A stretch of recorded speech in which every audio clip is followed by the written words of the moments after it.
6월 3일 저희들에게 주시는 하나님 말씀 시편 51편 말씀입니다. 하나님이여, 주의 인자를 따라 내게 은혜를 베푸시며 주의 많은 긍휼을 따라 내 죄악을 지워 주소서. 나의 죄악을 맑게 씻으시며 나의 죄를 깨끗이 제하소서. 무릇 나는 내 죄과를 아오니 내 죄가 항상 내 앞에 있나이다. 내가 주께만 범죄하여 주의 목전에 악을 행하였사오니 주께서 말씀하실 때에 의로우시다 하고 주께서 심판하실 때에 순전하시다 하리이다.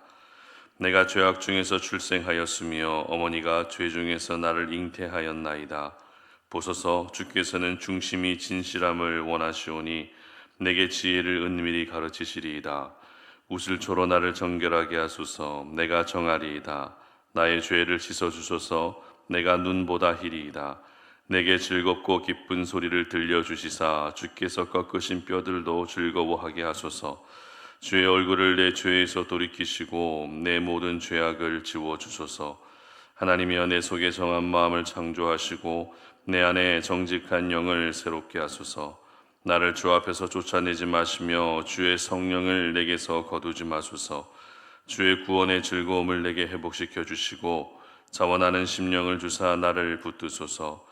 그리하면 내가 범죄자에게 주의 도를 가르치리니 죄인들이 주께 돌아오리이다. 하나님이여, 나의 구원의 하나님이여, 피 흘린 죄에서 나를 건지소서. 내 혀가 주의 의를 높이 노래하리이다. 주여, 내 입술을 열어주소서. 내 입이 주를 찬송하여 전파하리이다.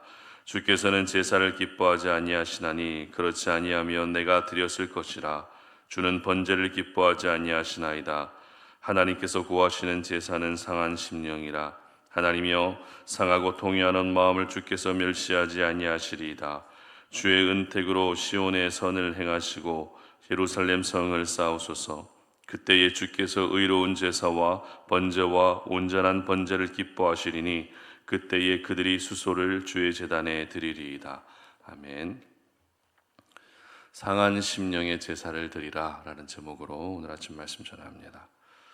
구약시대 하나님께 드렸던 제사는 크게 5가지 제사가 있습니다. 번제, 소제, 화목제, 속죄제, 속건제, 이렇게 5대 제사인데요. 번제는 하나님께 헌신을 다짐할 때 드리는 제사였습니다. 그리고 소제는 하나님 앞에 백성으로서 의무를 다할 때 드리는 제사였고, 화목제는 하나님과 화평의 관계를 위해서 드리는 제사였습니다.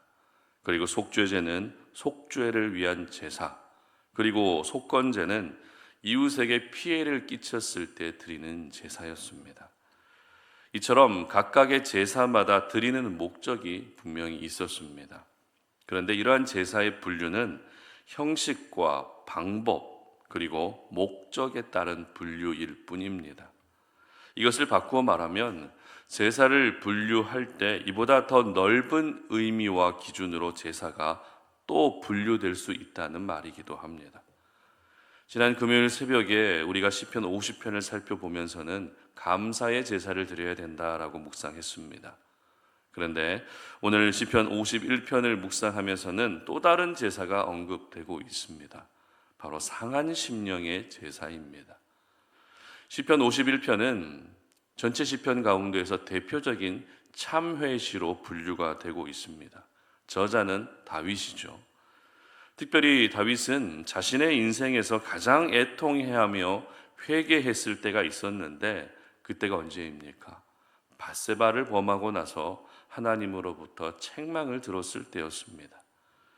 오늘 시편 51편의 표제를 보시면 다윗이 밧세바와 동침한 후 선지자 나단이 그에게 왔을 때 이렇게 되어 있습니다. 그러니까 시편 51편의 배경이 되는 사건이 바로 밧세바를 범했을 때였다라는 것을 알 수 있죠. 여러분 생각해 보십시오. 밧세바를 범한 죄는 다윗의 인생 가운데 흑역사였습니다. 절대 사람들에게 알려지고 싶지 않을 부끄러운 사건입니다. 그런데 시편 말씀에서 이 사건이 또 한 번 언급되고 있다는 것이죠. 특별히 시편의 모든 기록은 이스라엘 백성들이 삶 속에서 습관처럼 읽고 또 가까이 했던 말씀들입니다. 예배를 드릴 때만 시편 말씀을 낭독했던 것이 아니라 일상의 삶 속에서도 항상 시편 말씀을 묵상하고 읽었습니다. 그렇기 때문에 다윗의 연약함, 이 다윗의 범죄의 모습이 시편 말씀을 통해서 후대에 계속해서 알려질 수밖에 없었다는 것입니다. 이처럼 오늘 시편 51편은 다윗을 더 부끄럽게 하는 대표적인 말씀인 것입니다. 그런데 왜 이토록 부끄럽고 숨기고 싶은 사건을 시편의 기록에 남기면서까지 후대에 계속해서 알려지게 했던 것일까요? 그 이유는 죄는 부끄럽고 죄는 숨기고 싶지만 그 죄는 반드시 회개해야 되고 회개함으로써 또 용서받아야 되고 죄를 용서받았을 때의 기쁨은 그 어느 것과도 비교할 수 없는 가장 큰 기쁨이기 때문입니다. 그러니까 다윗은 자신이 부끄러워지는 한이 있더라도 후손들이 죄의 파괴력이 얼마나 강력한 것인지를 깨닫도록 하기 위해 다시 한번 자신의 부끄러운 과오를 다시 한번 드러내고 있었던 것입니다. 이것을 보면 다윗은 역시 대인배라는 생각이 듭니다. 다윗은 눈앞의 것만 보는 사람이 아니라 하나님의 시각으로 더 멀리 보고 있었고 더 넓게 보고 있었던 것입니다. 이런 다윗을 하나님께서 어떻게 내 마음에 합한 사람이라 말하지 않을 수 있었겠습니까? 그러므로 여러분도 지금 내 눈앞에 펼쳐질 손해, 어떤 불이익을 두려워하는 것이 아니라 그것을 감수하더라도 하나님의 큰 역사가 나타날 수 있다면 기꺼이 여러분 자신을 희생할 수 있었으면 좋겠습니다. 오늘 다윗은 죄가 얼마나 무서운 것인지 또 죄를 회개하지 않았을 때 나타나는 결과가 얼마나 치명적인 것인지를 고백하고 있는데요. 11절 말씀 보도록 합니다. 나를 주 앞에서 쫓아내지 마시며 주의 성령을 내게서 거두지 마소서. 아멘. 어떤 결과가 있다가 기록하고 있습니까? 죄를 회개하지 않았을 때 어떤 결과가 나타납니까? 주의 성령이 떠나는 결과로 나타난다는 것입니다.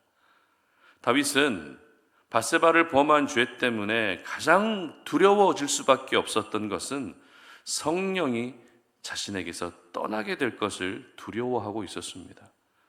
그런데 사실 이것이 바로 모든 하나님의 사람들이 오늘을 살아가면서 가장 두려워해야 될 부분입니다. 그런데 저희들은 성령이 내게서 떠나는 것보다 어떤 것들을 더 두려워하고 있습니까? 사람이 떠나는 것을 두려워합니다. 물질이 사라지는 것을 더 두려워합니다. 내가 쌓아놓았던 업적과 열매가 사라지는 것을 더 두려워한다는 것입니다. 여러분, 사람은 있다가도 없고 없다가도 생깁니다. 물질도 마찬가지입니다. 내 업적도 마찬가지입니다.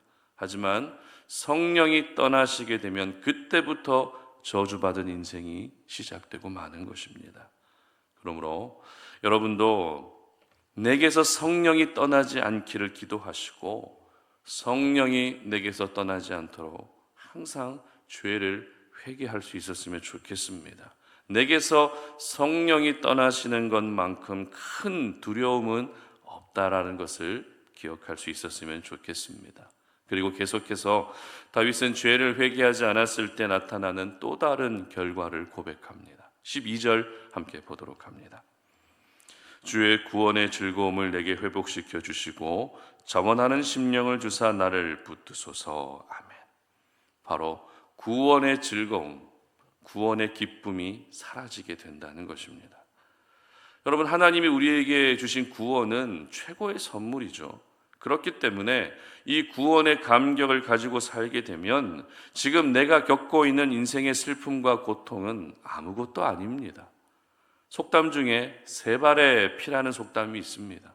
여러분, 새의 발이 얼마나 얇고 가늡니까? 그 가느다란 발에서 피가 나와봤자 얼마나 나오겠습니까? 마찬가지입니다. 구원의 즐거움으로 내가 충만해지면 지금 내가 겪고 있는 고통과 고난의 문제는 마치 새 발의 피처럼 여겨지게 되는 것입니다. 이처럼 다윗은 죄를 회개하지 않음으로써 주의 성령이 떠나는 것과 함께 자신의 삶 가운데 늘 충만해 있던 구원의 즐거움이 사라지게 될 것을 그렇게 두려워하고 있었던 것입니다. 그런데 12절 상반절 말씀을 다시 보시기 바랍니다. 주의 구원의 즐거움을 내게 회복시켜 주시고, 이렇게 기록합니다. 회복시켜 달라는 것은 이미 밧세바를 범한 그 죄를 지었던 죄책감과 죄의식 때문에 구원의 즐거움이 이미 사라지고 말았다는 것입니다. 여러분, 이것이 바로 죄의 파괴력입니다. 죄를 짓고 회개하지 않았을 때 나타나는 괴로움인 것입니다. 그리고 다윗은 결론으로 하나님이 구하시는 제사가 어떤 제사라고 고백하죠? 바로 상한 심령의 제사라는 것을 깨닫게 되는 것입니다. 상한 심령의 제사는 자신의 죄에 대해서 슬퍼하고 자신의 죄 때문에 애통해하는 가운데 드리는 제사입니다.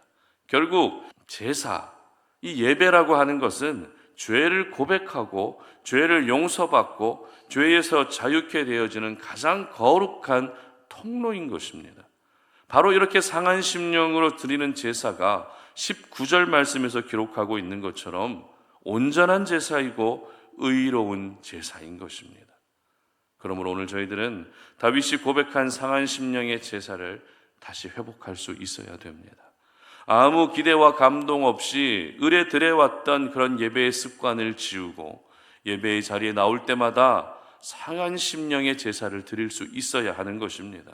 여러분, 예배는 절대 종교 의식이 아닙니다. 예배는 죄를 깨닫고 죄의 용서를 구하고 죄의 용서를 받게 되는 가장 거룩한 시간입니다. 따라서 예배의 자리는 내 죄 때문에 두렵고 떨리는 마음으로 들어왔다가도 죄의 용서함을 받고 마음의 기쁨과 자유함을 경험하며 나가게 되는 그런 자리인 것입니다. 우리는 살아가면서 마음이 상할 때가 가끔 있죠. 싫은 소리를 들으면 마음이 상합니다. 신앙생활을 하면서도 기도가 잘 응답되지 않으면 마음이 상하고 내 뜻대로 일이 잘 풀리지 않아도 마음이 상합니다. 그렇다면 과연 여러분은 여러분의 죄 때문에 마음이 상해 본 적은 있으십니까? 내가 지은 죄를 생각하니 민망하고 부끄러워서 마음이 괴로워질 때가 있으셨습니까? 우리 하나님은 다른 것보다도 나의 죄 때문에 마음이 상해지는 것을 기뻐하십니다.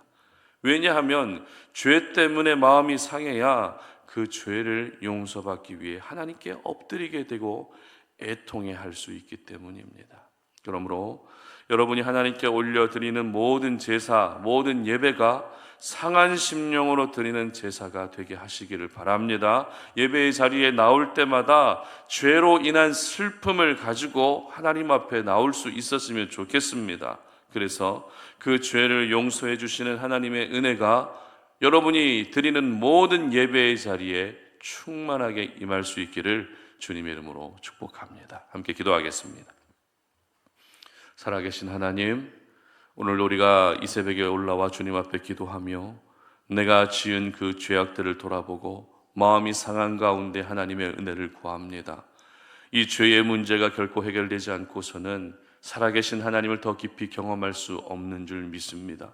그렇기 때문에 오늘도 이 아침에 상한 심령의 제사를 드릴 수 있게 하시고 매일 드리는 그 예배의 자리가 상한 심령, 바로 내 죄 때문에 슬퍼하며 주님 앞에 간구했을 때 그 죄를 용서해 주시는 은혜를 경험하는 그런 귀한 상한 심령의 제사가 되어질 수 있도록 은혜 베풀어 주시옵소서. 감사드리며 예수님의 이름으로 기도드립니다. 아멘.